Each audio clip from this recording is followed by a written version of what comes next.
This story is titled, My Siblings Refuse to Allow Me to Attend Their Weddings, so I Returned the Favor. Hey everyone! Before we jump into today's video, I need your help. We've noticed the channel is losing some traction, and subscribing is one of the best ways you can support us. It's quick, free, and it helps us keep bringing you awesome content. Your support means the world. Let's keep this channel growing together. Thanks so much. Now let's start the video. Hi Reddit, I never thought I'd find myself posting here, but I'm seriously losing my mind over what went down 2 weeks ago. It's been eating away at me, and I need to put it out there to see if I'm overreacting, or if this whole situation is as insane as it feels. So get ready, because this one's a doozy. Growing up, I was always the little one. My name is Emily, and I'm the youngest of 5 kids. My siblings, Mike, Chris, Rachel, and Josh, were all so much older than me that sometimes I felt like I was part of a different family. By the time I was old enough to start forming memories, they were already moving out, going to college, or starting their adult lives. It was like I was an afterthought, a weird tag-along they had to put up with. But even so, I loved them. When you're the youngest kid, you look up to your older siblings like they're heroes. I thought Mike hung the moon when I was little. He was the cool oldest brother who could do no wrong. Chris was quieter and more serious, but I still adored him. Rachel was my big sister, the one I always hoped would let me into her life and show me how to be like her. And Josh, the baby of the older ones, felt the closest to me in age, but even he kept me at arm's length. The first time it really hit me how I didn't matter to them was Mike's wedding. I was 10 years old. 10 is that weird age where you feel old enough to be included in grown-up things, but still young enough to be treated like a child. When Mike and his fiancée Sarah announced they were having a child-free wedding, I assumed that didn't mean me. I mean, I wasn't some random kid who would throw food or scream during the vows. I was his sister. I still remember the day my parents sat me down. I'd been so excited. I even asked my mom if I could wear one of her necklaces for the big day. That's when she said it. Mike and Sarah are having an adults-only wedding, Emily. You're not going to be able to come. I stared at her for a second, trying to process. But I'm not like other kids, I said, trying to reason with her. I'll be quiet. I promise. She patted my head like I was some kind of puppy. It's just for adults, sweetie. You'll understand when you're older. I didn't understand at all. I cried in my room for hours. Mike was my brother, and I wanted to see him get married. I wanted to be there to watch Sarah, who I already thought of as my sister, walk down the aisle. But instead, my parents left me with a babysitter. I remember the feeling of staring at the clock that day, imagining everything I was missing. When Mike came home from his honeymoon, I thought maybe he'd bring it up.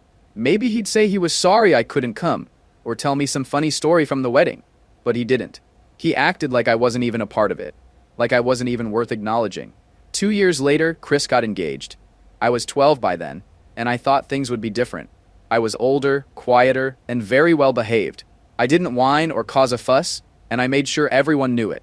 So when they said his wedding was child-free too, I thought, okay, but this time I'll be invited. Nope. Once again, I got the same speech. Chris and his fiancée want the wedding to be adults only, Emily. It's not personal. Not personal? It felt personal. How could it not be personal when it happened twice? I tried not to cry this time. I was older and I wanted to act more mature. I didn't beg or scream. I just sat quietly while my parents made their excuses. My mom even tried to comfort me. You'll have your own wedding someday, and it'll be wonderful. You'll see. But it didn't make me feel better. I was starting to realize something. My siblings didn't see me as family, at least not in the way I saw them. When Rachel got engaged, I was 15. By then, I was a full-on teenager who wanted nothing more than to feel included. At first, Rachel didn't even plan on banning kids from her wedding. She wanted everyone to come. But of course, the family had to get involved. My aunts and uncles kept saying things like, "It's so refreshing to have a wedding without kids running wild. And children just make things so chaotic." Eventually, Rachel caved. The rule became no one under 16. I was 15. So close that it felt like a slap in the face. I went to Rachel and asked, "Can't I just be an exception? I'm your sister. I'll be quiet, I promise." Rachel looked at me with this serious expression and said, "If I make an exception for you, what about the other kids? It wouldn't be fair." Fair? Are you kidding me? I lost it. I started yelling, "It's not fair that I can't go to any of your weddings. I'm not just some kid, I'm your sister." That's when my parents got involved. I got grounded for 6 months for disrespecting Rachel and causing drama. 6 months. I spent most of that time in my room, just stewing in my anger and hurt. By the time Josh got engaged when I was 17, I didn't even bother asking. I already knew I wouldn't be invited. Sure enough, the announcement came, child-free wedding. At that point, I was numb to it. I didn't cry, I didn't yell, and I didn't ask why. I just accepted it. But what really stung? My cousin Amanda, who had just turned 18, was invited. I heard about it through the family grapevine. Apparently, they thought 18 was the cutoff. The irony wasn't lost on me. Amanda was only a few months older than me, but she got to go because she'd hit the magical age of adulthood. When my parents asked why I didn't make a big deal congratulating Josh, I just shrugged. I sent him a quick text. Congrats. Hope it's a great day.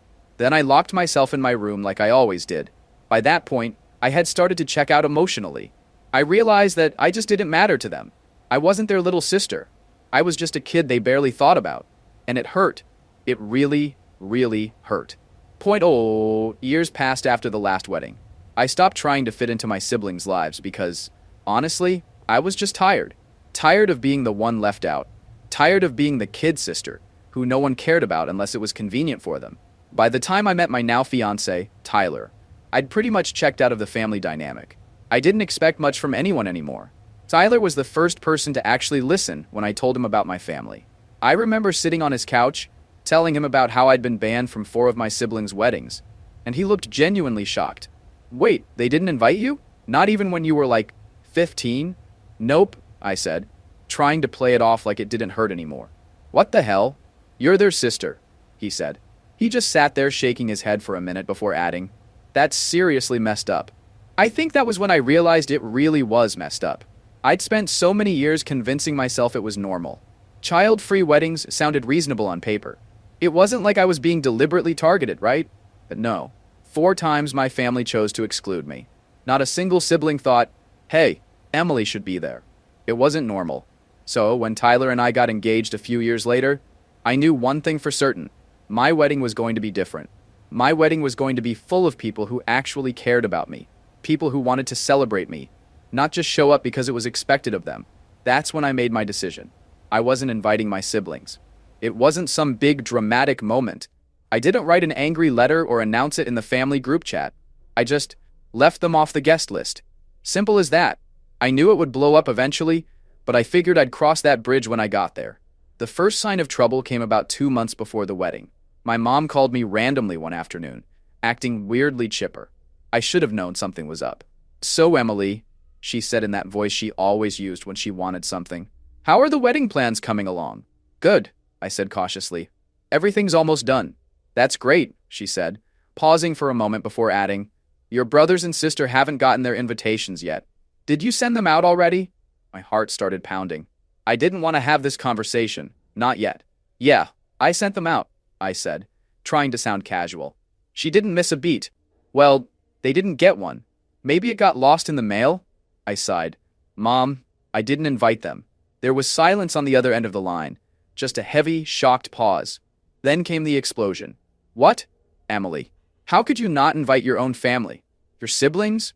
What's wrong with you? I gripped the phone and tried to stay calm. They didn't invite me to their weddings, Mom. Not a single one of them. So, I'm returning the favor. It's fair. She sounded like I just committed a crime. That was different. You were young. They didn't mean to hurt you. I laughed bitterly. Well, it hurt anyway. And now I'm done pretending like it didn't. She started in on the guilt trip immediately. Emily, you're being spiteful. Family is family. You don't just shut them out like this. What are people going to think? And there it was. What will people think? My mom's favorite concern. I cut her off before she could say anything else. I don't care what people think, Mom. This is my wedding, and I'm only inviting people who care about me.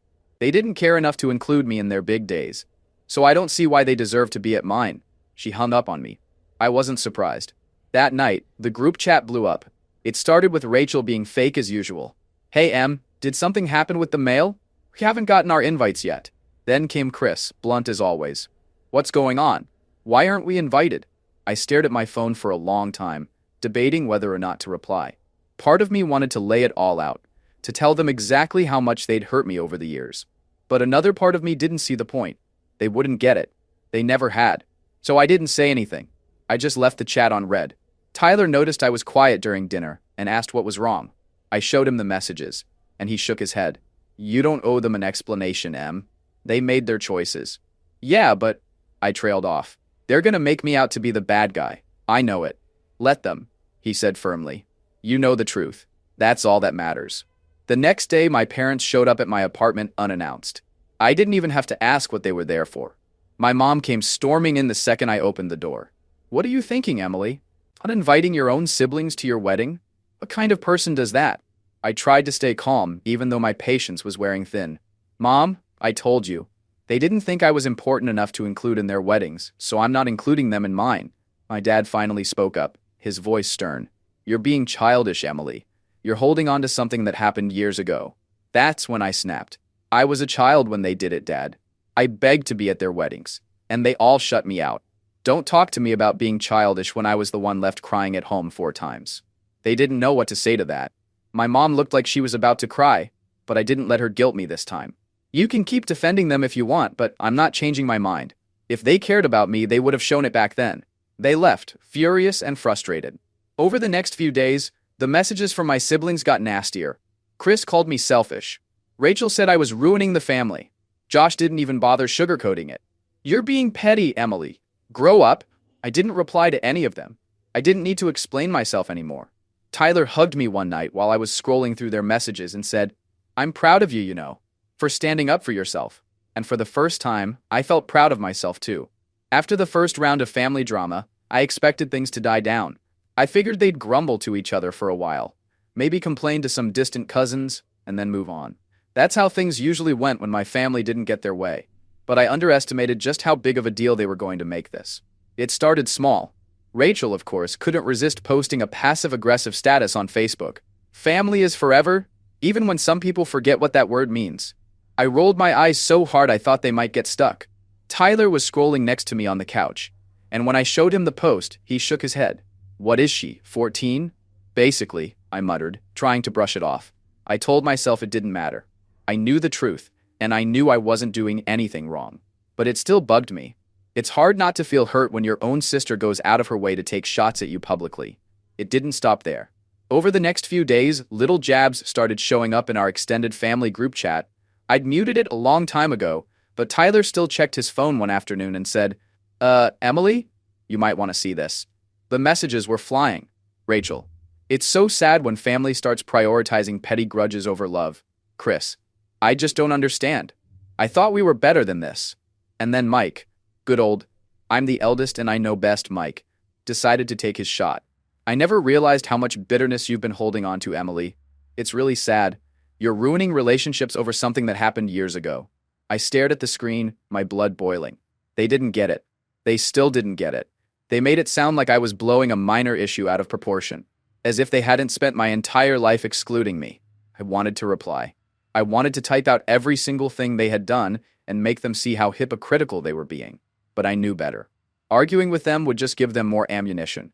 They'd spin my words into me being dramatic or unstable or whatever else they wanted to say to avoid taking responsibility. Instead, I did the one thing they never expected. I left the group chat. That night, my mom called me. I knew she'd heard about the group chat incident because she jumped straight into yelling the second I answered. Emily, what is wrong with you? Hi, Mom, I said flatly. Don't start with that attitude, she snapped. Do you know what you've done? Your siblings are heartbroken.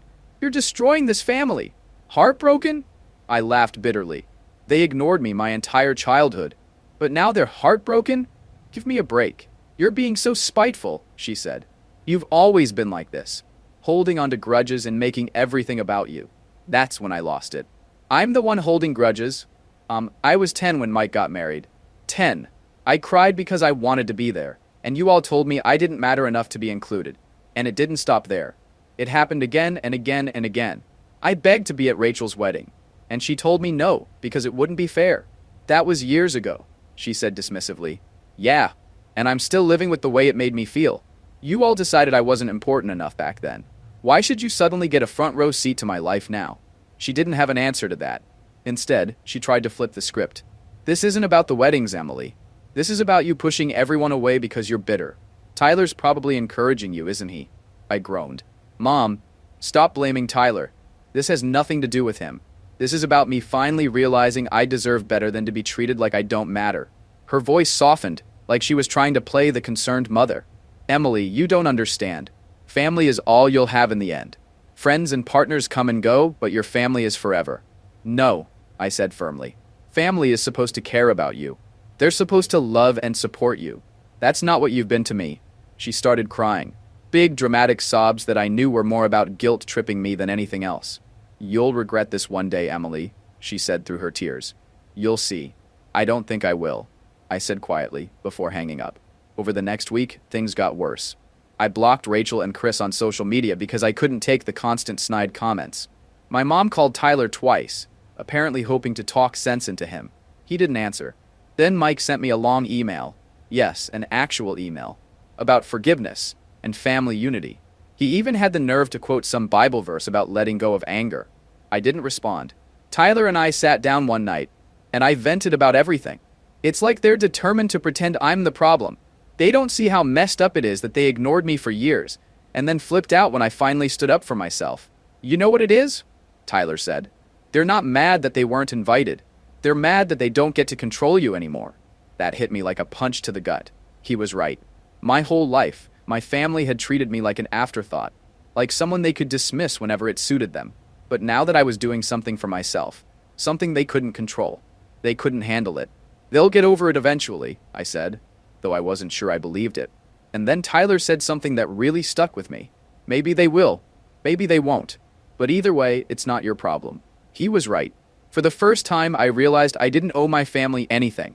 Not my time, not my attention, and certainly not an invitation to my wedding. A week later, my dad sent me a short, guilt-laden text. Emily, your mom isn't doing well. She's really upset about all of this. Maybe you could reconsider? I stared at it for a long time before replying. Maybe she should have thought about that before ignoring me all those years. I hit send, then blocked his number. For the first time in a long time, I felt free. The weeks leading up to my wedding were a strange mix of excitement and tension. On one hand, I was thrilled to finally marry Tyler and have the day I'd been dreaming of since I was a kid. On the other hand, the drama with my family still lingered like an unwelcome guest. My parents had stopped calling me directly, probably because I'd blocked my mom's number after her last meltdown. But that didn't as my aunt called me out of the blue. I hadn't spoken to her in years, so I was immediately suspicious when her name popped up on my phone. I answered, and she got right to the point. Emily, honey, I don't understand why you're making such a big deal out of this, she said, in her sweet but condescending tone. Family is family. It's not right to leave your siblings out of your wedding. I sighed, gripping the phone a little tighter. Aunt Linda, it's not just about the wedding. This has been years in the making. I'm not going to change my mind.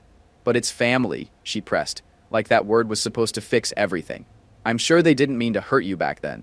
Can't you just let it go and be the bigger person? I closed my eyes, trying not to snap. Being the bigger person doesn't mean letting people walk all over you. It's about knowing when to put yourself first. There was a pause on the other end, and I could hear her sigh dramatically. Well, I just hope you don't regret this. One day, you're going to miss your family, and they won't be there. I didn't say anything. I just hung up. The morning of the wedding, I woke up feeling an odd combination of peace and nerves. It wasn't the normal, what if something goes wrong, kind of wedding day jitters. It was more like I was waiting for a shoe to drop. I knew my family wasn't invited, but I couldn't shake the feeling that they'd find a way to insert themselves into the day somehow. But Tyler, being the amazing guy he is, refused to let me dwell on it. When I told him about my worries as we got ready separately, he just smiled and said, This day is about us. Nothing else matters. If anyone tries to ruin it, I'll personally escort them out. That made me laugh, and for the first time in weeks, I felt lighter. The venue we chose was perfect. It was small and intimate, a garden surrounded by flowers, twinkle lights strung through the trees, and a little gazebo where we'd say our vows. I didn't want a giant, elaborate wedding. I wanted something that felt real and full of love, and that's exactly what it was. My closest friends were there, along with some extended family who'd actually been kind to me over the years. It felt right. As I stood in front of the mirror, putting the final touches on my dress, my maid of honor, my best friend Jenna, walked in and grinned. You look amazing, Em. Thanks, I said softly, feeling a wave of emotions. Jenna sat on the edge of the couch and watched me for a moment. Are you okay? I hesitated before nodding. Yeah, I don't know. Sad, I guess. Not about today. Today's perfect. But about the fact that my family isn't here. She frowned and leaned forward. Emily, it's okay to feel that. Just because you made the right choice doesn't mean it doesn't hurt. Her words hit me hard. I turned to look at her, tears welling up in my eyes. I wanted them to care, you know. I wanted them to fight for me when I was a kid, and they never did. Jenna stood up and hugged me tightly. You don't need their approval. You have people who love you. Focus on that. I nodded, taking a deep breath. She was right. Today wasn't about my family. It was about me and Tyler. When the ceremony started, I was so overwhelmed by the beauty of it all that I forgot about everything else. I remember standing at the end of the aisle, staring at Tyler, and thinking, this is it. This is what happiness feels like. As I walked toward him, I felt this sense of freedom wash over me. I wasn't the forgotten little sister anymore.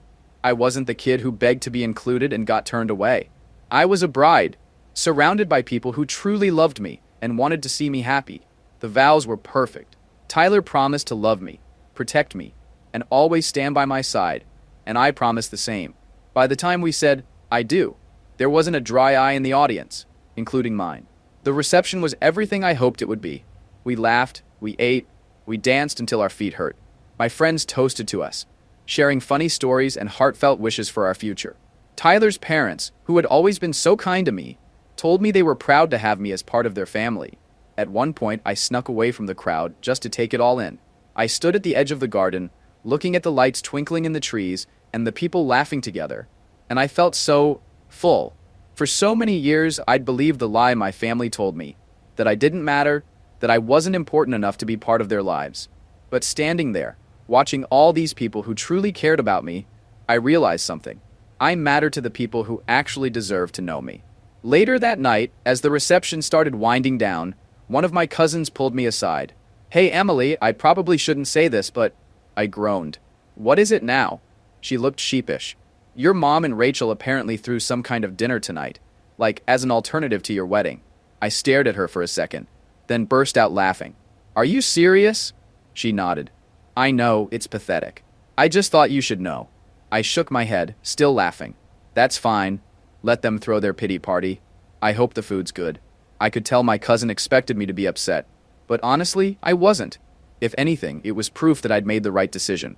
My family had spent my whole life excluding me, and then trying to justify it. Now that I was the one drawing the boundary, they couldn't handle it.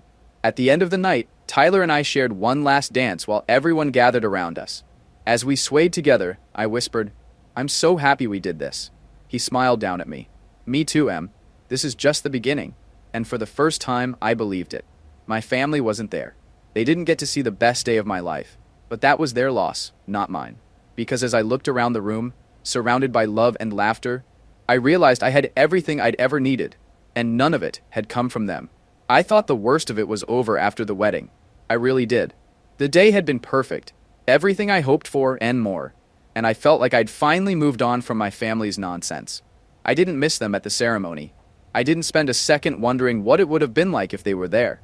I was surrounded by people who loved me, and that was enough. But if there's one thing I've learned about my family, it's that they don't like being ignored. It's almost like they couldn't handle the fact that I was happy without them, so they decided to stir the pot one last time. It started with a message from Rachel a week after the wedding. Of course it was Rachel. She'd always been the one to throw the first stone when it came to family drama. Saw some pics from your wedding. I can't believe you had it in a garden. Looked casual. But I guess that's what you wanted. I stared at the message, stunned. She couldn't even pretend to be nice. It wasn't enough for her to just leave me alone. She had to find something to criticize. I was tempted to reply with something snarky. Something about how her wedding might have been fancier, but at least mine wasn't full of fake smiles and people who didn't care about me. But I stopped myself. I didn't owe her a response. A few days later, I started getting messages from extended family members I hadn't heard from in years. Apparently, Rachel, Mike, and Chris were on some kind of campaign to paint me as the villain. My Aunt Linda, yes, the same one who tried guilt-tripping me before the wedding, sent me another message. Emily, I don't know what happened between you and your siblings, but they're really hurt. Rachel says she tried to reach out, and you're ignoring her. Maybe it's time to let go of the past? I sighed and rolled my eyes. How many times did I have to explain this? How many people did my siblings need to rope into this mess before they realized I wasn't budging? Tyler noticed I was frustrated and sat down beside me. Another guilt trip? He asked, glancing at my phone. Yeah, Aunt Linda again. She says they're hurt. He snorted. Hurt because they can't control you anymore. I smiled faintly. He wasn't wrong. I just don't get it. They ignored me for years. I begged to be included in their lives, and they shut me out.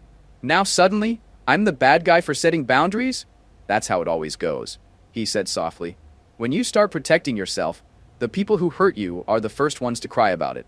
The real low point came a few days later when my mom showed up unannounced.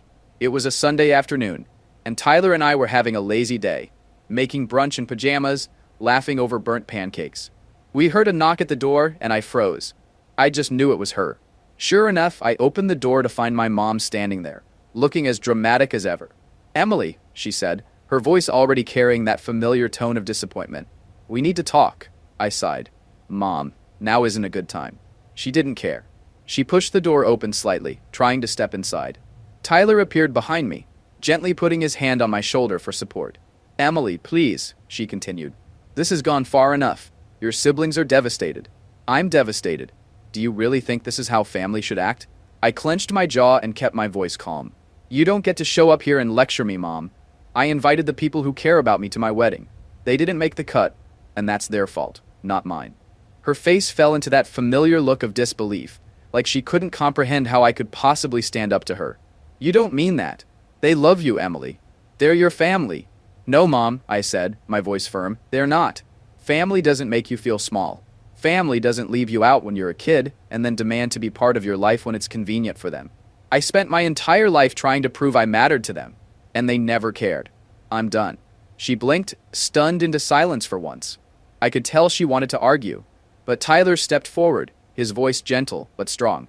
"I think it's time for you to leave," he said simply. My mom looked between the two of us, her face a mix of anger and sadness.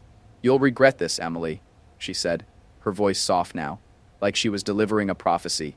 "You'll miss us one day, and we won't be there." I met her eyes, unflinching. "No, Mom, I won't." Tyler shut the door behind her, and for a moment, I just stood there, trying to process it. I thought I'd feel guilty, but I didn't.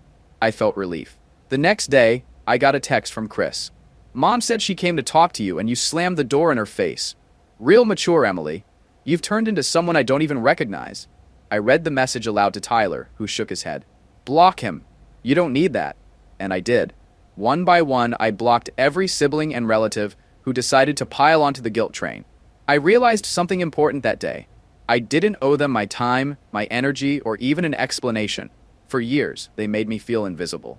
Now, I was taking control. The weeks that followed were quiet for the first time in a long time.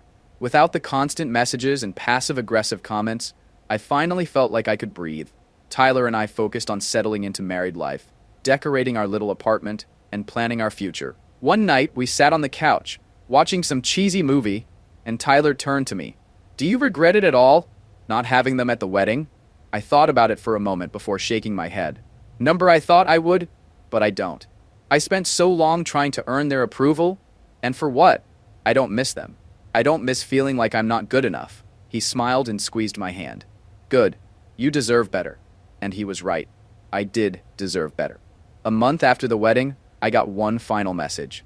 This time it was from Rachel's number, sent through a different phone since I'd already blocked her. "You've destroyed this family, Emily. I hope you're happy." I stared at the screen for a second before deleting the message. I didn't even feel angry anymore.